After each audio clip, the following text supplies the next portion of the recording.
We'll see you in Brisbane at at the the Digital Digital Economy Economy Council of Council Australia's Australia's Digital Digital Trade Trade Forum. Forum. Hi, everyone. Lawrence here from the Global Trade Show and ATLC. Absolutely excited to have Sean White with me from XDC, who's put together, in association with the Digital Economy Council of Australia and ourselves at ATLC and Hopgood Gunham, an incredible event coming up on the 3rd of September in Brisbane, the Digital Trade Forum. Sean, always great to see you. How are you going? I'm doing very well, Lawrence, and I'm sure you are as well. You always are. Thank you, mate. Mate, let's really pumped about what you put this brainchild together. It's been a bit of a while now in the making, but let's tell the audience all about this digital trade forum.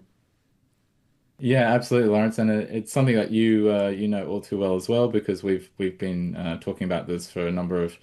It kind of feels like years, but it probably hasn't. But yeah, look, the audience has asked. There is a market here in Australia for digital trade digitalization, and since the Australian Centre for International Trade and Investment sort of stepped away from the International Trade and Trade Finance conference that they were sort of steering with ANZ over the last few years.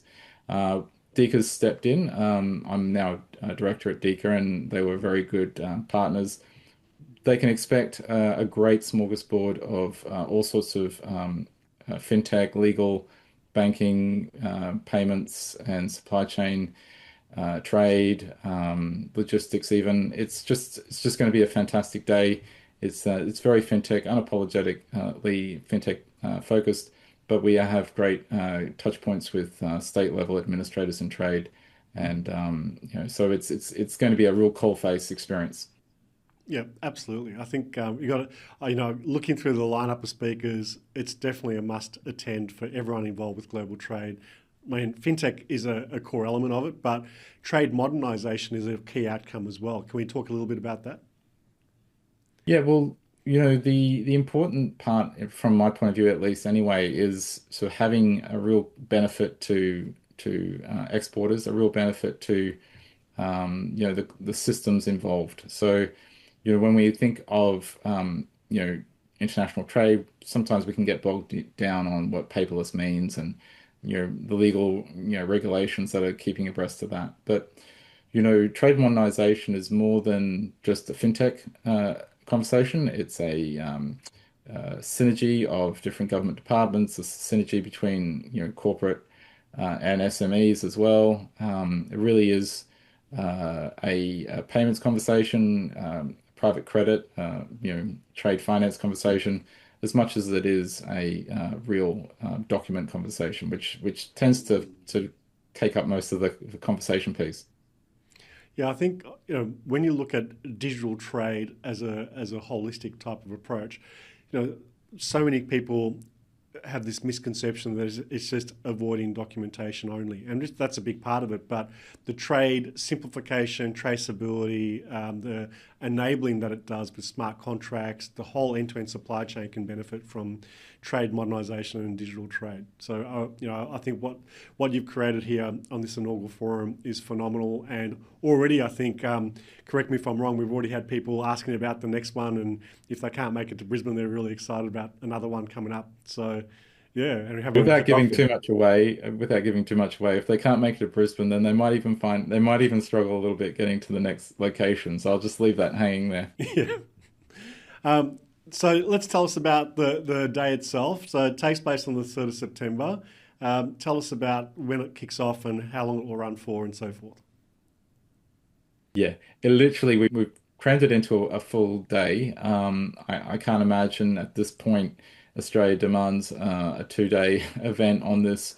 But I mean, I'm open to offers. I'm sure the whole steering committee here at Digital Trade Forum would be open to sort of having conversations with other events or other sort of associations,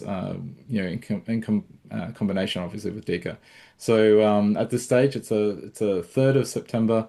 Actually, it's shoulders the INDOS, so the Australian Indonesian Business Council's or yearly event in Brisbane. So that's going to be a fantastic sort of synchronicity.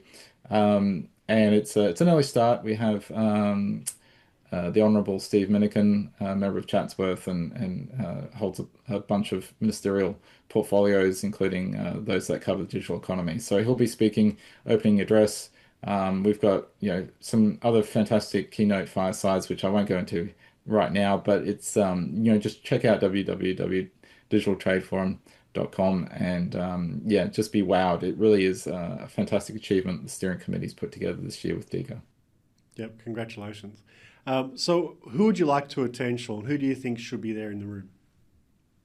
Yeah, well, I think this year we've made a real effort, building on from what a CD and ANZ had done previously to really get in, state level administrators rather, sorry, in trade, and also, those who are sort of really will really need to integrate with, this trade modernization journey. So, stepping aside from government bodies, we're really targeting freight forwarders, shipping carriers, those who are sort of really are what I would see as the pivot points. We've got some great fintechs that are sort of driving, the reliable systems in paperless and the payments on digital networks and things like that. But I would love to see more of those sorts of people in the room this year, and the exporters themselves, right? So having, especially here in Queensland, I think we sit, at least Ros Bates would say, we sit in the top 50 economies in the world as a state. If we were, just the country of Queensland, we definitely have a real thirst and a real need and demand for, more efficient and more secure, perhaps one could say, trade processes. Yeah, no, it's a great opportunity for anyone involved with global business and global trade to learn, but also discover how they can potentially leverage digital trade for their businesses and negotiate better deals for themselves, speed up payments, and a whole range of trade efficiencies. So, a great lineup, mate. Well done with putting this Yeah, together. and just to, I just want to also say, this is for corporates as well, right? So we're Mm. having last mile sort of ESG concerns. Sometimes the verifications aren't quite sort of ironclad when it comes to, harmonizing with other global jurisdictions, especially when it comes to matters of sustainability and some of those other UN pegged ESG parameters. So this is something which the big corporates probably want to get a handle on as well, and we're making strong efforts to make sure that Hop could get them in particular sort of source their deep and wide clientele. But yeah, any other corporates that are out there which are sort of struggling to kind of make sense of the modernization, especially in letters of credit, platforms. We've got some great appearances in with Rahul Bhargava, and also the Contour Network coming along. And also in matters of identification verification, we have Adrian Ning from Global Legal Entity Identifier Foundation as well, speaking. So there is definitely something there for the corporates, and some great banking and payments entities on that. One of those other morning panels as well. So extremely strong. Covers such a broad breadth of industries, verticals, and sectors. So something for everybody. Yep, can't wait for it. Well, thanks so much, Sean. I know you're busy preparing and getting everyone lined up for the 3rd of September. We can't wait to see you there up in Brisbane. So for tickets, everyone, make sure you get in quick at the digitaltradeforum.com. Find out where you need to get the tickets and see the whole lineup of incredible speakers and presenters. Thanks again, Sean. Love to see you wrap it up with us today on the show, and look forward to seeing you. Fantastic. I'll certainly be seeing you there, Lawrence.